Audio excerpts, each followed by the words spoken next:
puedo considerar la varianza perfectamente. Y otro cálculo que puedo utilizar para evaluar la precisión es el coeficiente de variación. Al coeficiente de variación también se le conoce como desviación estándar relativa. Y ustedes yo creo que ya saben perfectamente que el coeficiente de variación no es nada más que la desviación estándar entre la media multiplicado por 100. Entonces, para medir la exactitud, ¿qué parámetros estadísticos voy a utilizar? La media, pero ahora llamada como error absoluto, que va a ser la diferencia entre el valor experimental y el valor real. El porcentaje de error relativo no es nada más que el error absoluto dividido por el valor real y multiplicado por 100. Aquí muestro un ejemplo de lo que sería el cálculo de error absoluto considerando los datos que están acá. Una muestra tiene 20.34% de hierro y un analista encuentra que tiene una media de 20.44. El 20.34 sería el valor real, el 20.44 el valor experimental, se hace la diferencia y se obtiene un error absoluto de 0.10. El error relativo no es nada más que el error absoluto dividido entre el valor real multiplicado por 100 y esto nos da 0.5%. Eso es para evaluar la exactitud. Fíjense que yo no le había puesto mucha mente a esto de los errores porque hay otras maneras de evaluar la exactitud, es decir, el error sistemático. Pero, ¿por qué se los traigo a ustedes acá? Porque cuando se trabaja con equipos automatizados y el aparato detecta que está ocurriendo un error sistemático, es decir, la exactitud está en entredicho, el aparato pide que le corrijan el error. Para corregir el error sistemático, él les pide error absoluto, error relativo. Por tanto, ustedes lo deben saber calcular para luego entonces introducirle al aparato los porcentajes que quieren corregir y así corregir el error sistemático y tener una exactitud buena. Entonces, en esta diapositiva les muestro yo un ejemplo de 4 determinaciones y les pido calcular el volumen del gas producido en las condiciones de laboratorio que se puede tomar como valor verdadero. Si tienen 4 mediciones y se les pide que representen ustedes cuál es, o que expresen ustedes cuál es el valor considerado como verdadero, ¿qué creen ustedes que van a reportar? Pues lógicamente la media de esos 4 datos es lo que iría aquí. El error absoluto de la media de 105 litros, ¿cuál es? Pues hay que comparar 105 litros con el valor considerado real, que en este caso sería la media anterior, ¿no? El error relativo, pues habría que ser error absoluto y dividirlo entre el valor real y multiplicarlo por 100 si se quiere el porcentaje de error relativo. Las fórmulas para eso están puestas aquí también. Ustedes pueden revisar, hacer los cálculos y verificar la media, el error absoluto, el error relativo y luego el porcentaje de error relativo.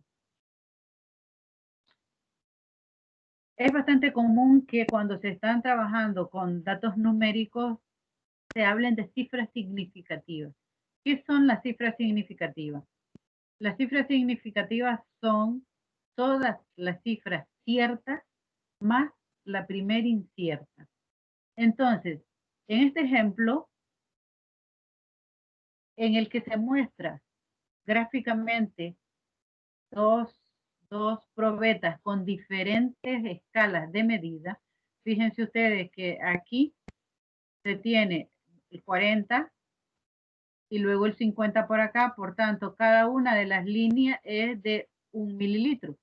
Y este es 40, 41, 42 y el 43 está por encima del líquido.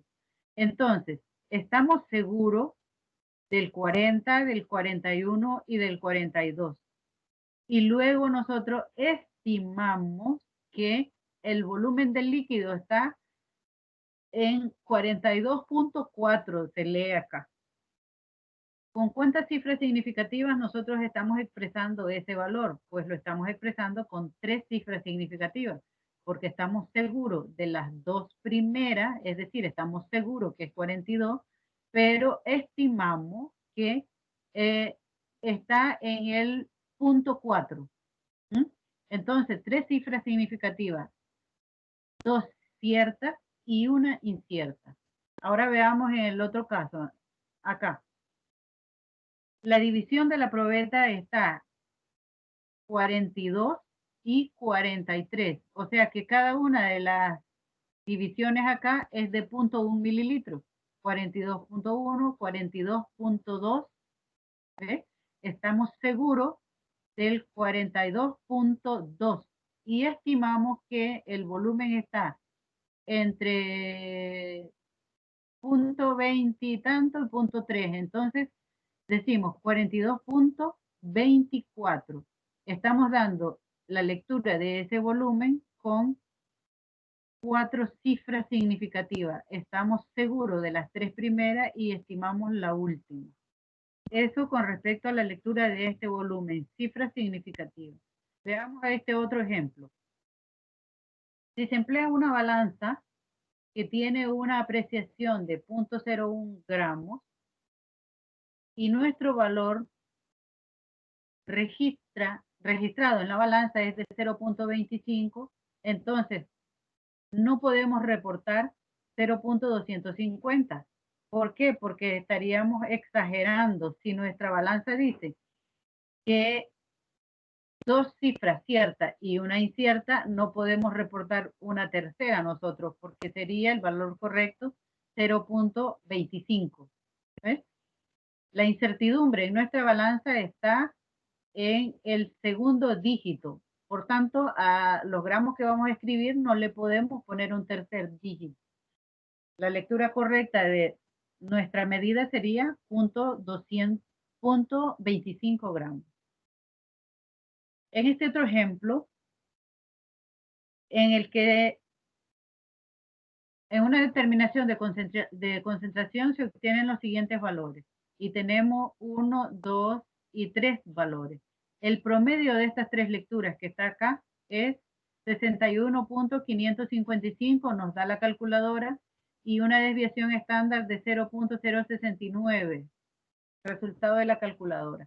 ¿Cómo vamos a expresar correctamente nosotros esos resultados? Entonces, en primer lugar, se analiza la desviación estándar.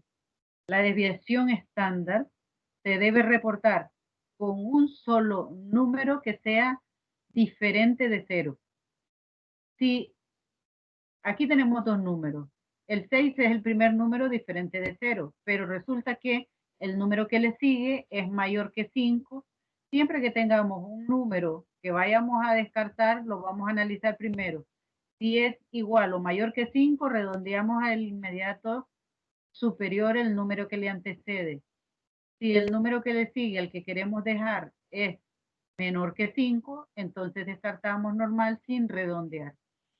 Entonces, la desviación estándar, les decía, se reporta con un solo número que es diferente de 0.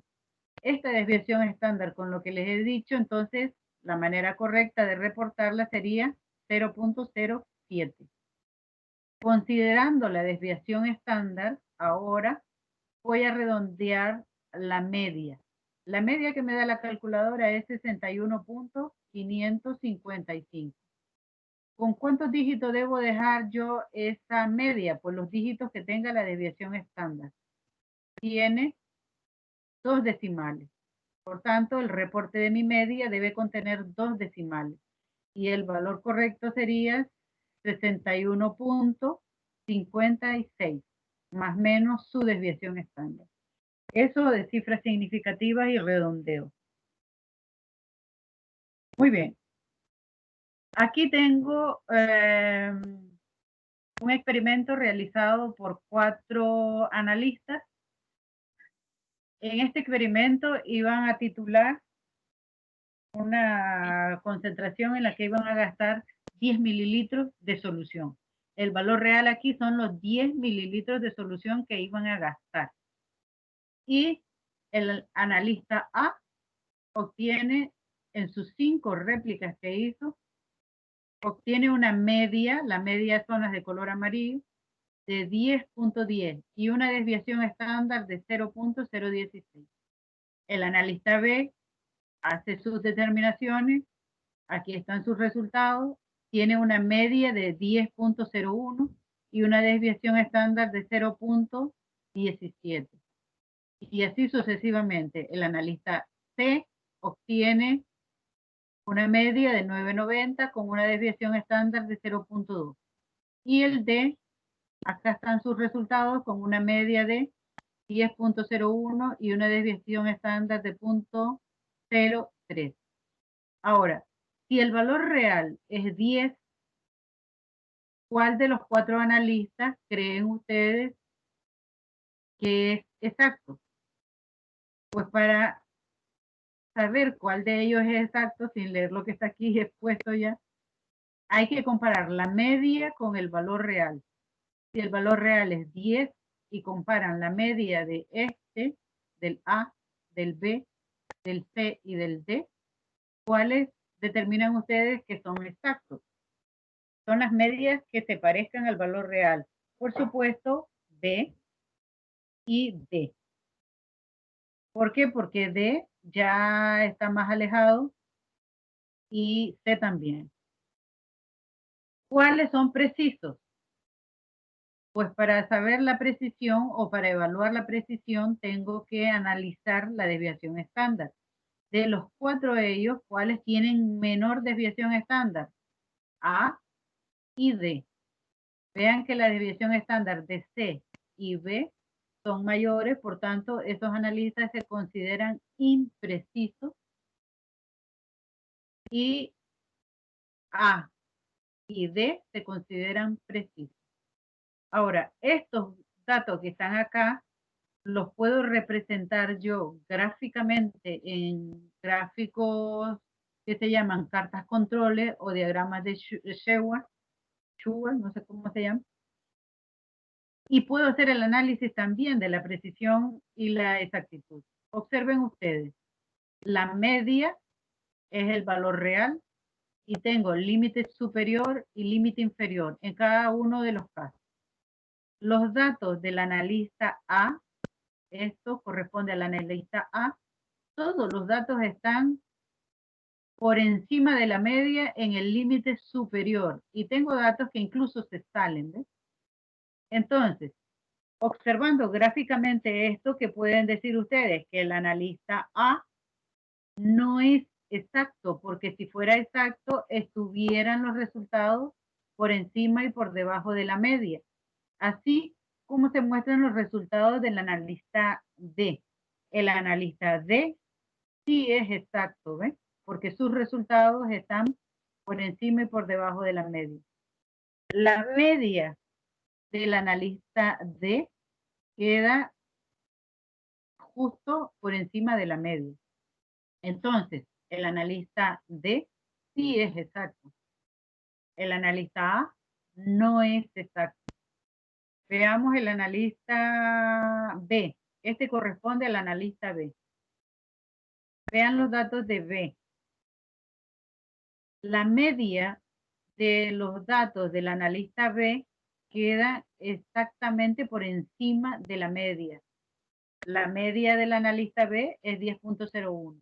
Entonces, ¿es el analista B exacto? Sí es exacto porque su media se parece al valor real, que es 10. Veamos el analista C, que está acá.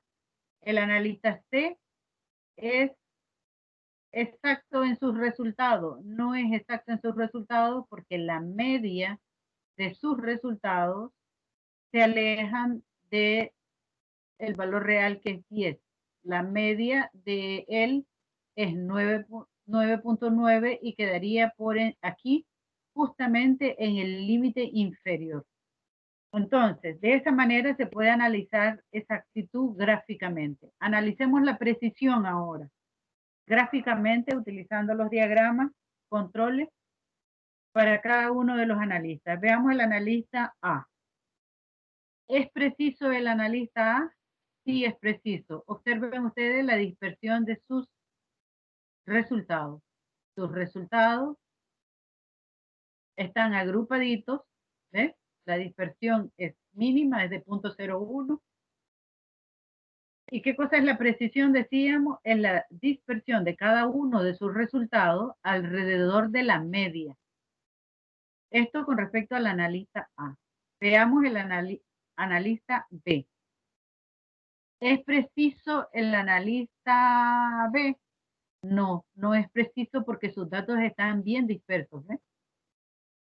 La desviación estándar de él es de 0.15. Sus datos individuales, cada uno de ellos están dispersos alrededor de la media, que sería 0.01. El analista C tampoco es preciso porque sus datos están dispersos. Hay una gran dispersión de cada uno de los datos alrededor de la media, que sería 9.9. Por acá estaría la media, ¿ves?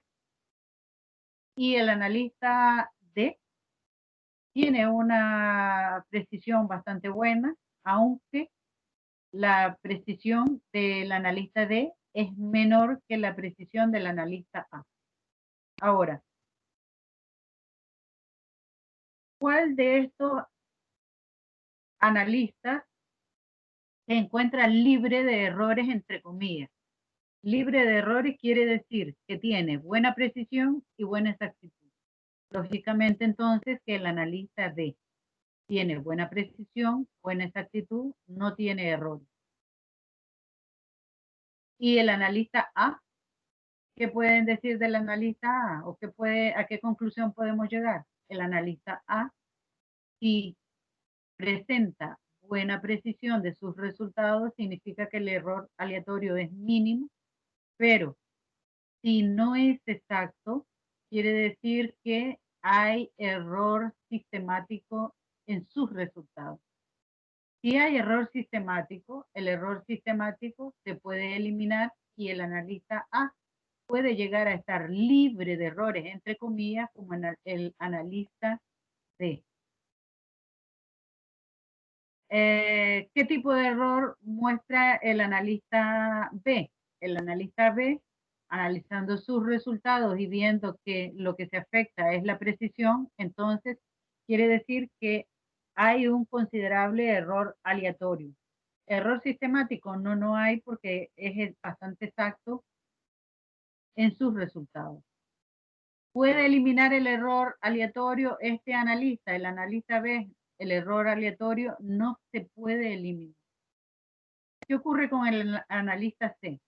El analista C presenta ambos errores, tanto error aleatorio porque es inexacto y presenta error sistemático, otra vez, voy a corregir lo que dije porque no sé qué fue lo que dije. Otra vez, el analista C presenta los dos errores, dije. Presenta error sistemático porque es inexacto y presenta error aleatorio porque es impreciso. ¿Se puede corregir el error sistemático que presenta este analista? Aunque el error sistemático se puede corregir, pero si tiene un error aleatorio importante, como en este caso, no puede corregir el error sistemático entonces. ¿Ya? El único que puede corregir el error sistemático es el que sea preciso, como el analista A.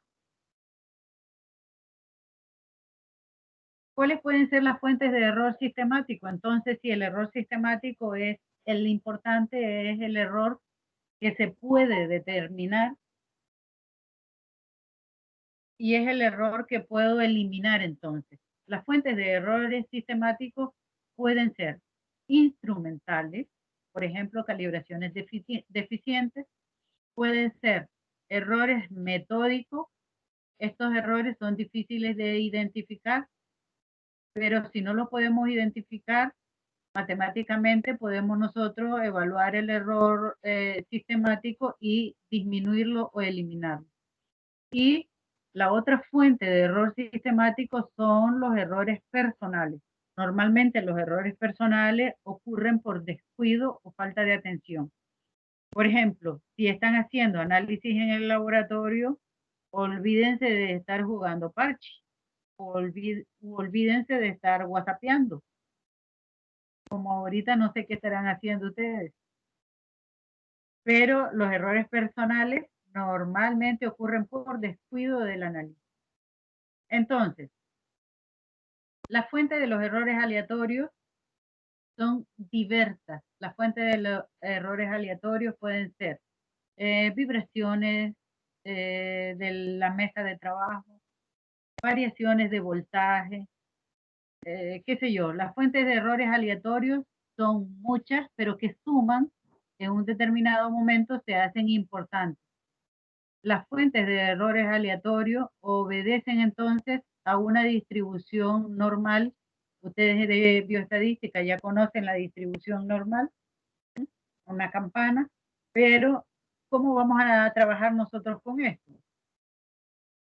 Entonces, siempre es necesario indicar el nivel de confianza de los datos en un rango de valores en los que con una probabilidad determinada se encuentra el valor verdadero de la población. Generalmente nosotros trabajamos con niveles de confianza del 95% o 99%. En su mayoría trabajamos con el 95% de confianza, permitiéndonos errar 5%. Si trabajamos con un nivel de confianza del 99%, ya saben que el error permitido es del 1%, o sea que podemos errar menos veces aquí.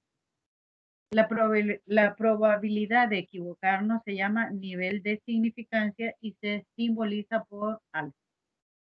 Entonces, volviendo a la distribución normal, si trabajamos con una desviación estándar de 1, una desviación estándar, que se representa acá con un 68%, entonces, de la distribución bajo la curva, una desviación estándar, la media más menos una desviación estándar. ¿Mm? Si el 95% significa que vamos a estar media más menos dos desviaciones estándar. Y el 99.7% va a ser media más menos tres desviaciones estándares. Aquí está mal. Entonces, cuando trabajemos con estos niveles de confianza, el parámetro Z que nosotros vamos a tomar como valores va a ser el 95%, Z tiene un valor de 1.96. Si es el 99%, Z vale 2.58. Si es 99%, Z va a valer 2.99. Cuando trabajemos normalmente con el 95%, nosotros vamos a redondear el Z a 2 y 99.7% va a ser prácticamente 3. Entonces, ¿qué son los límites de confianza y cómo los vamos a encontrar? Los límites de confianza van a ser la media más menos Z, que va a ser de acuerdo al nivel de confianza, va a cambiar Z, por la desviación estándar entre la raíz de n. Esto, Z por la desviación estándar entre la raíz de n, se conoce como el intervalo de confianza. ¿ves? Entonces, los límites de confianza no son nada más que la media más menos el intervalo de confianza. Veamos cómo utilizaríamos esa información de la diapositiva anterior. Si se determina el contenido de ion sodio en una muestra de orina, utilizando un electrodo de ion selectivo, se obtienen los siguientes valores. Y son estos valores los que se obtienen. Son 6 datos. La media de estos 6 datos se encuentra que tiene un valor de 100.5. La desviación estándar de ellos es 3, ya redondeada la media. La desviación estándar, perdón. Nos piden calcular los límites de confianza al 95%. Si nos están diciendo que es el 95%, significa que Z va a tomar un valor de 1.97 que nosotros lo vamos a redondear a 2. Entonces, el límite inferior, si son límites de confianza, recuerden que va a haber un límite inferior y un límite superior. El límite inferior va a ser la media menos el intervalo de confianza. Eso da, si ustedes realizan los cálculos para verificar, van a encontrar que el límite inferior es de 98 y que el límite superior se obtiene sumando la media más el intervalo de confianza. Ustedes lo verifican y van a encontrar que el límite superior es de 103. Entonces, los límites de confianza para estos resultados con un nivel de confianza del 95% van a ser 98 y 103. ¿Qué significa eso? 98 y 103. Pues que estos son los límites en donde yo con un 95% de confianza voy a encontrar a la media, ¿no? Muy bien. Veamos ahora valores atípicos o anómalos. Siempre que se trabajan eh,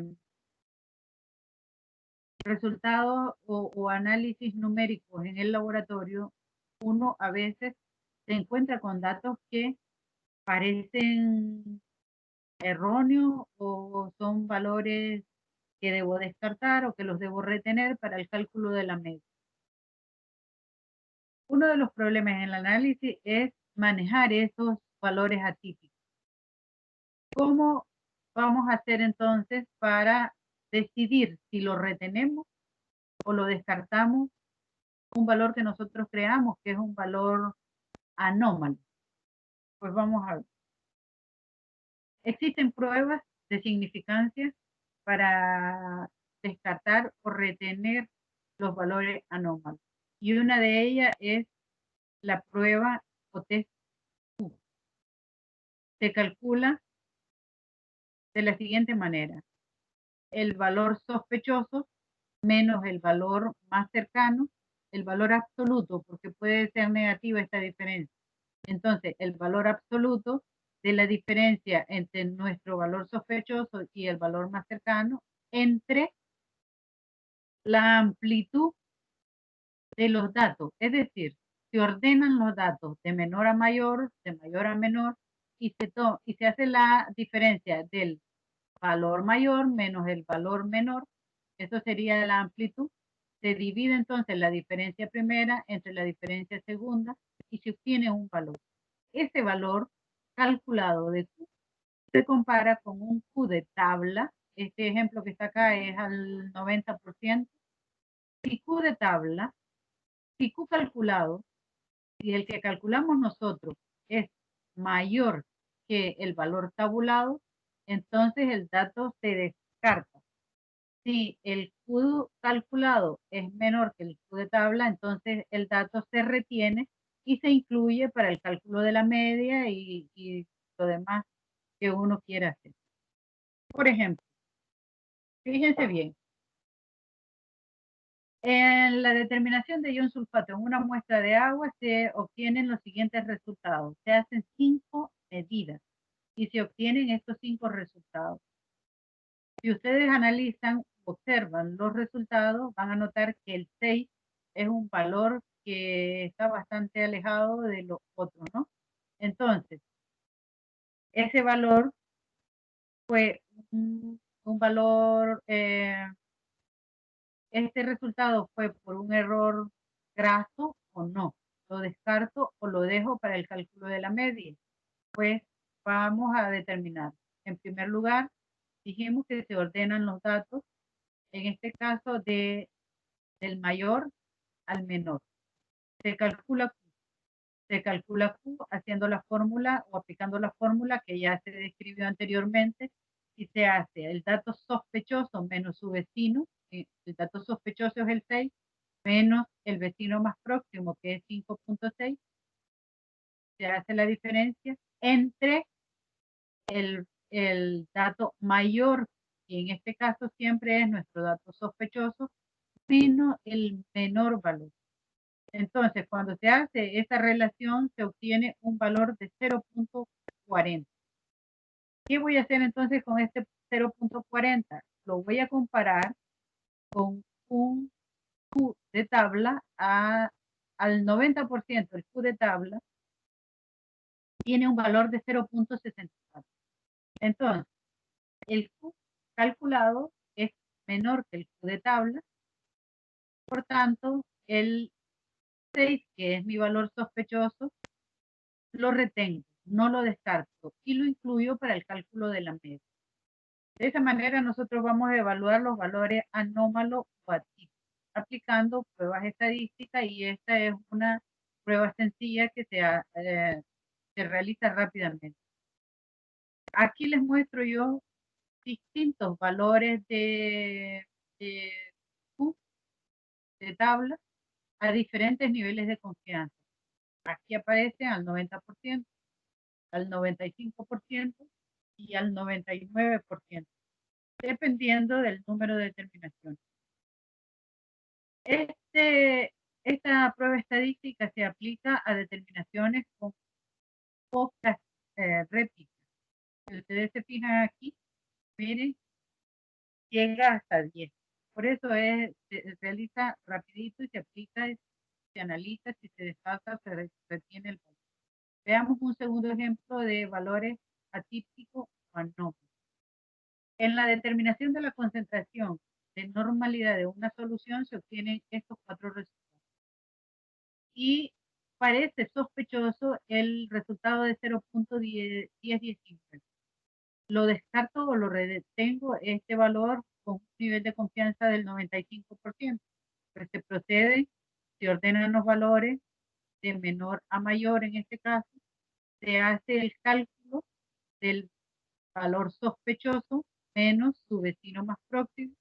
Esto nos va a dar valor entre el valor mayor menos el valor menor, nos da otro resultado. La diferencia, la relación entre las diferencias nos da como resultado 0.40. Este es el Q calculado. El Q de tabla para el 90% de confianza es de 0.82. Por tanto, es el Q calculado menor que el de tabla y se retiene el dato para el cálculo de la media. Ahora, veamos que existen pruebas de hipótesis para evaluar el error sistemático. Les decía yo anteriormente que no solamente con el cálculo del error relativo ni del error absoluto, sino que el error sistemático también lo podemos evaluar comparando medias. Y en este caso, el primer caso que les voy a mostrar, pruebas de hipótesis, es la comparación de una media experimental con el valor teórico o valor real. Y fíjense ustedes, se muestra la diferencia de las medias, experimental menos valor real, que va a ser igual a más menos la desviación, más menos la de Student por la desviación estándar entre la raíz de n.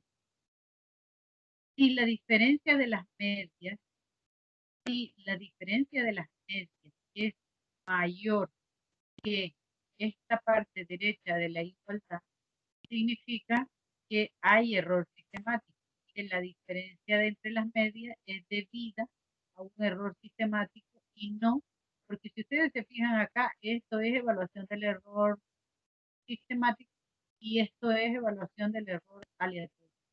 Entonces, si esta parte es mayor que esto, significa que hay error sistemático, que la diferencia entre la media experimental y el valor real es debida a un error sistemático y no es debida a un error aleatorio.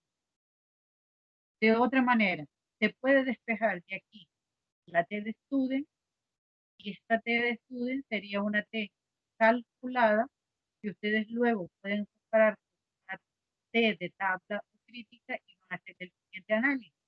Si el valor absoluto de la T calculada es mayor o igual que la T de tabla, quiere decir que hay diferencia entre las medias y que hay error sistemático. El análisis, la conclusión debe ser la misma. Entonces, veamos, pongámosle número a esto para que veamos una interpretación. Fíjense ustedes, vamos a comparar la media experimental con un valor real. Y el ejercicio dice, el contenido de azufre en una muestra es de 0.123%.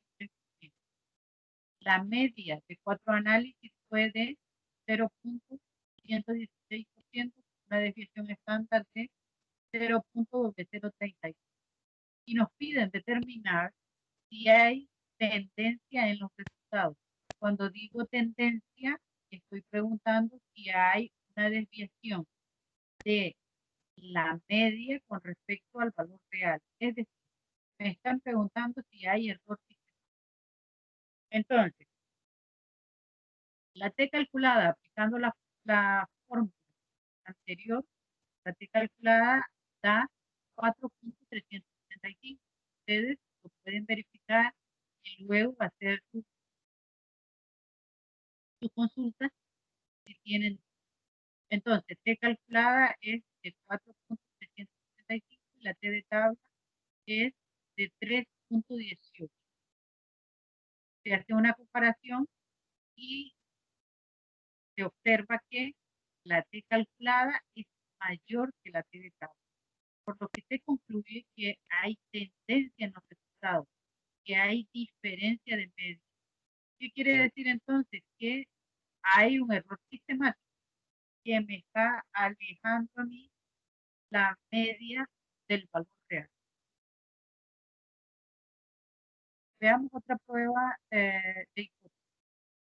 Otra prueba de hipótesis consiste en la comparación de dos medias experimentales. Esto es útil para cuando se analiza muestras con diferentes métodos experimentales. Se compara la media de un experimento, la media de experimento de otro método, perdón, la media de un método con la media de otro método, se considera para que sea la media real. Entonces, en este caso, cuando se comparan dos medias,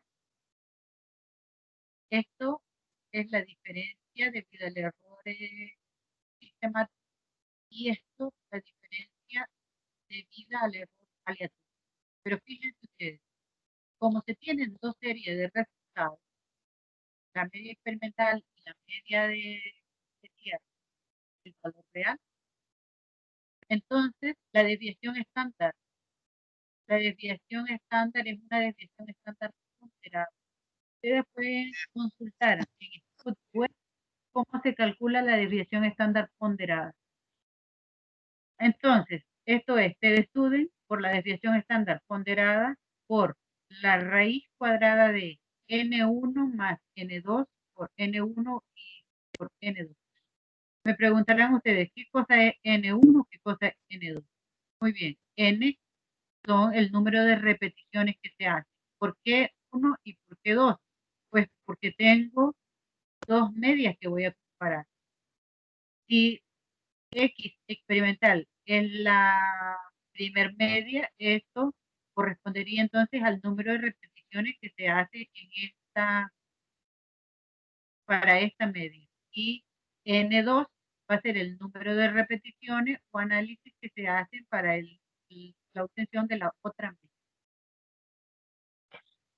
La T se puede despejar igual que en la prueba de hipótesis anterior y se obtiene que la T calculada va a ser igual a la media experimental menos la media teórica, o se puede decir media 1 menos media 2 entre la desviación estándar ponderada por la raíz de N1 más N2 entre N1 por N2. El análisis va a ser igual que en la prueba de hipótesis anterior. Si el valor absoluto de la T calculada es mayor que el T crítico, entonces hay diferencias entre las medias. Veamos ejemplos con números. Se analizaron dos barriles de vino para, me comí la P, para medir el contenido de alcohol y determinar si provienen de fuentes diferentes.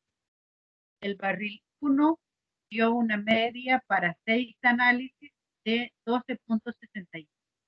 El barril 2 mostró una media para 4 análisis de 12.50. Los 10 análisis dieron una desviación estándar ponderada de 0.07. Esto de desviación estándar ponderada, para que lo entiendan mejor, por favor revisen el estudio, que muy bien muestra o explica cómo se calcula la desviación estándar ponderada. No es la desviación sencilla que ustedes están acostumbrados a calcular, sino que se consideran las dos series, que son análisis de dos series de resultados. Entonces, aplicando la fórmula anterior, la T calculada da como resultado 1.771.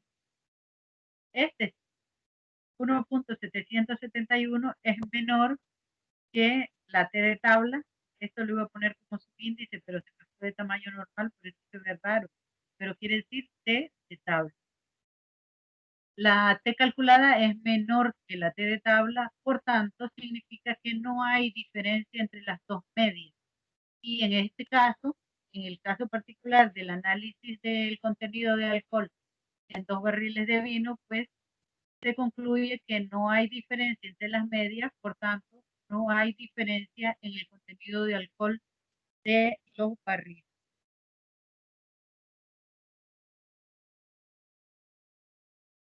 ¿Okay? Creo que aquí termina la presentación. Si tienen preguntas, puedo responder ahorita. Yo tengo una pregunta, Licen.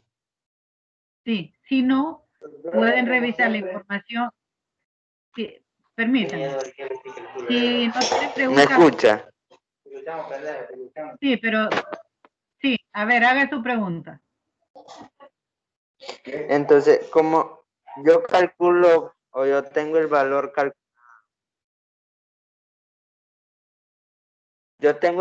calculado, pero ¿cómo en Sí. este caso, con qué valor voy a comparar o cómo voy a saber que este valor es el que tengo que comparar con lo que yo calculé?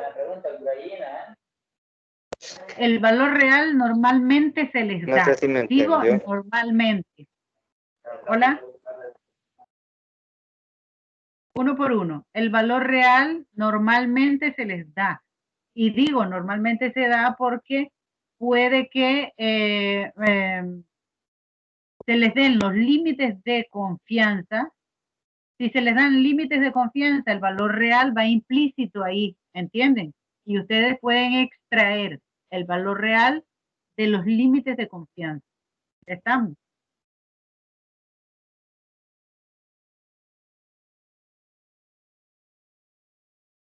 Hola.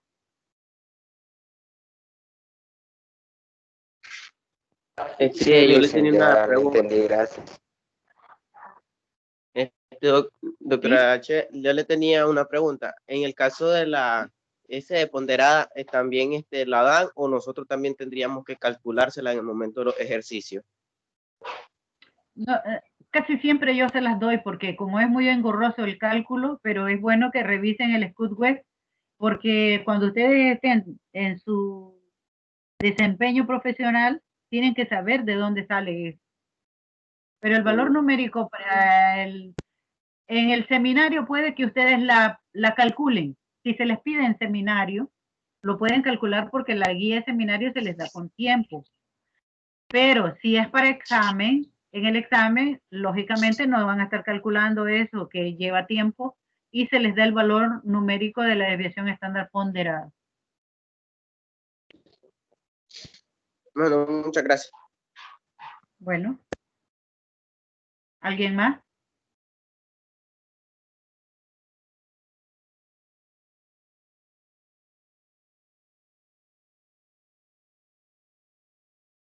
¿Ya no hay más preguntas?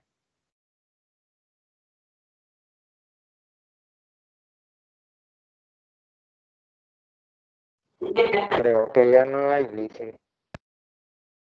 Bueno, si no hay más preguntas, yo doy por finalizada la actividad. Sin embargo, luego si les surgen preguntas en la medida que ustedes vayan estudiando el tema, pueden hacer las preguntas cuando vengan aquí los miércoles, que cuando vienen, ¿no? Bueno, muchachos, hasta mañana en seminario introductorio. Ah, algo que les quería decir, ya que estamos aquí, se supone que están todos, porque hay 48, dice. El día de mañana tenemos seminario introductorio. Creo que el día de mañana se debe resolver toda la guía del seminario introductorio. Pero el próximo, de mañana en 8, se comienza con la guía de error experimental. Error experimental inicia el 9 de septiembre y el seminario termina el 23. O sea que si no terminan el 9, lo continúan el 23 y la evaluación se va a hacer el 23. ¿Está claro? No es que unos van a seminario el 9 y otros el 23, no.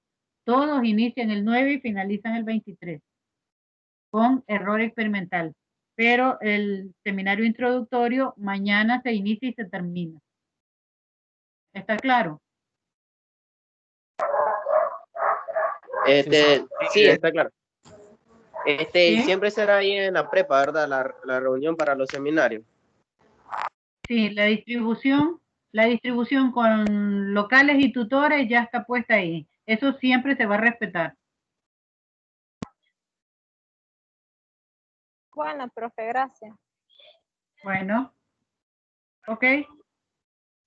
Aquí terminamos esta actividad y nos vemos mañana entonces. Pase buenas tardes.